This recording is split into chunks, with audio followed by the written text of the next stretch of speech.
साइंसदानों ने काफी सालों से पाकिस्तान को वार्न किया था कि आप अपने आप को बचा लें। आपको नहीं पता अगले कुछ सालों में आपके साथ क्या होने वाला है, और एक टाइम ऐसा आएगा कि न कराची बचेगा, ना लाहौर बचेगा, ना मुल्तान बचेगा, और ना ही दीगर कोई शहर बचेंगे। ये सब के सब लपेट में आ जाएंगे।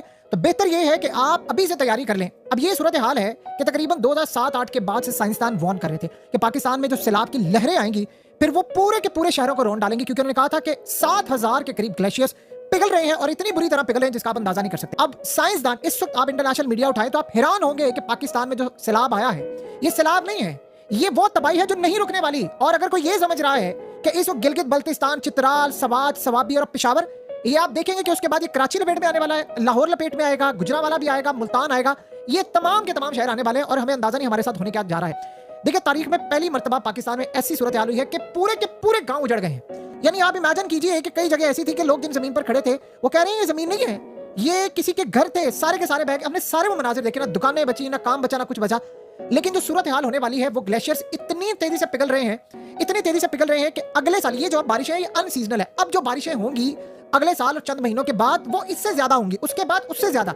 यानी वो टाइम आने वाला है कि अब दुनिया में हमारा मामला इतना खतरनाक है कि शहरों में जो इलीट क्लास की सोसाइटीज हैं उनमें आपको ये इस तरह के, अल्लाह कभी भी ना करे, मनाजिर देखने को मिलेंगे। जो साइंसदानों ने इस वक्त वार्निंग जारी की हुई है और जो हालात इस वक्त इसी तरफ जा रहे हैं। अब ये मामला क्या है, रुकना कैसे है? देखिए, सबसे पहले ये जो क्लाउड बर्स्ट है और ये तमाम चीजें हैं, बादल का फटना, ये इस वक्त सब कुछ रौंद कर जाने वाले। अब ये जो ग्लेशियर्स असल में पिघल रहे हैं, ये अगला इन्होंने जो टारगेट करना है, जो मेजर सिटीज हैं वो है लाहौर, पिशावर, कराची, मुल्तान। क्योंकि ये याद रखिएगा ये जो रिवर सिस्टम है हमारा बिल्कुल उसके साथ ही है। सो ये जो फ्लड होगा अगली दफा जब आएगा, जो स्ट्रॉन्गर होगा, तो फिर ये शहरों में दाखिल हो जाएगा और आपको ये जो मनाजिर नजर आ रहे हैं फिर ये शहरों की सूरत हाल होगी। और ये बात आप ज़हन में रखिएगा, शहरों में तबाही जब होती है तो आबादी ज्यादा है, ज्यादा नुकसान आता है, कंजेस्टेड एरियाज होते हैं, ज्यादा वहां पॉपुलेशन होती है और पानी जो तबाही मचाता है आप उसका तसव्वुर भी नहीं कर सकते। अब एक बात आप ध्यान में रखिएगा, जो पाकिस्तान का ड्रेनेज सिस्टम है और फ्लड कंट्रोल सिस्टम है ये इतना बुरा है कि साइंसदानों के इस वक्त रोंगटे खड़े हो चुके हुए हैं। वो बार बार वार्न कर रहे हैं कि देखिए होता क्या है कि आपने अपने मुल्क का जो वेदर था उसको चेंज करना था दरख्तों को लगाकर।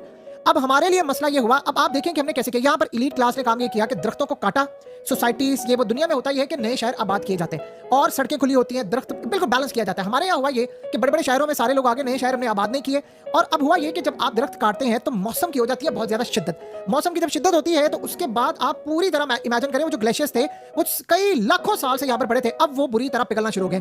यानी हमने असल में जाती तौर पर कुदरत को कहा है कि हम ट्रिगर करने जा रहे हैं, आप में हिम्मत है तो आप रोक लो। ये मामला बहुत ज्यादा खतरनाक हुआ है और हमने आज से पहले ऐसी सूरत हाल कभी भी नहीं देखी। अब वो पानी हमारे सर से गुजर चुका है। अब आप सोचें कि साइंसदानों ने कहा है कि अब हालात हमारे कंट्रोल से निकल चुके हैं। हमारे यहाँ पर दरख्तों को काट कर टिम्बर माफिया ने क्या कुछ काम नहीं किया, हमने सोसाइटीज बना दी, तमाम के तमाम अब चीजें जो हैं। अब पहले होता ये था कि आपने देखा कि गांव देहातों में हमें पता चला गांव उजड़ गए, पानी आ गया। अब वो जमीन करती क्या है कि वो बंजर होती जा रही है। जो हमारा एग्रीकल्चर था वो बंजर हो रहा है, वो अब आपको दोबारा फल नहीं देगा प्रॉपर्ली, आपको फूड नहीं देगा। और आपको पता है जो सबसे ज्यादा खतरनाक सूरत हाल है, ये रशियन साइंटिस्ट ने वार्न किया था कि स्पेशली जो ग्लेशियर्स पिघल रहे हैं, लाखों साल पहले जो बीमारियां दफन हो चुकी हुई थी जिसका अभी तक साइंसदानों को पता भी नहीं है, वो कह रहे हैं वो बीमारियां दोबारा आएंगी जिन ममालिक में ग्लेशियर्स पिघलेंगे और पाकिस्तान उनमें नंबर 1 है। अब बताइए हमारी तैयारी क्या है? आप पाकिस्तान में बिलियंस का कोई घर ले ले, कोई चीज बना ले, लेकिन अगर मौसम खराब है, अगर चीजें खराब हैं तो फिर क्या? हमारे पास एक ही सूरत हाल है, हम एक दूसरे पर ब्लेम लगा रहे हैं। वहां पर ये काम होता है, वहां ये काम होता है, ये अल्लाह का अजाब है, ये वहां। हमें शर्म आनी चाहिए। देखिए जापान के अंदर क्या है, फॉल्ट लाइन के ऊपर है मसाल। फॉल्ट लाइन के ऊपर जब होता है तो जितनी जापान में तबाही हो रही है या यूरोप में हो रही है, वहां का तो अदल का निजाम हमसे करोड़ गुना ज्यादा बेहतर होता है। असल मसला ये है जो हम समझ नहीं पा रहे कि अब हालात, अब चीजें कंट्रोल से बाहर हो गई हैं। साइंसदान वार्न कर रहे हैं कि अब आपके शहरों की तरफ भी आने वाले हैं और हर दफा आपको डबल ट्रिपल होगा। जो इंफ्रास्ट्रक्चर है वो हर दफा वीक से वीक तर होता जा रहा है और ये जो पानी इतना ज्यादा आ रहा है, ना हमारे पास इसको स्टोर करने की कोई जगह है, ना कोई और मामला है। अब ये सूरत हाल पैदा हो रही है जहां पर साइंसदानों के भी रोंगटे खड़े हो गए हैं। अब आप देखें कि अगर खुदा ना खास्ता, अल्लाह कभी भी ना करे, आपने रिसेंटली देखा होगा कि जापान के अंदर उन्होंने ऑलरेडी वार्निंग जारी की है कि 100 इयर्स में जो तबाहकुन सैलाब आना है, सुनामी आना है। अभी कराची भी इसी जगह, कराची को आप देखें तो समंदर ऊपर है और कराची नीचे है। खुदा ना खासा जिस दिन एक सिर्फ कोई लहर सुनामी की उठी, सबसे पहले कराची आप देखेंगे पूरी तरह तबाह होगा। आज से तकरीबन आप समझ ले 15-20 साल पहले, ये तकरीबन आप समझ ले कि 2005 से 10 के दौरान बहुत सारे साइंसदानों ने दुनिया की लिस्ट जारी की थी और उन्होंने कहा था 2040 तक या 45 तक कराची सफाई से मिट जाएगा। उस वक्त सारी दुनिया के अंदर मजाक उड़ाया जाता था, ये क्या मजाक है? उन्होंने कहा था आपको अंदाजा नहीं है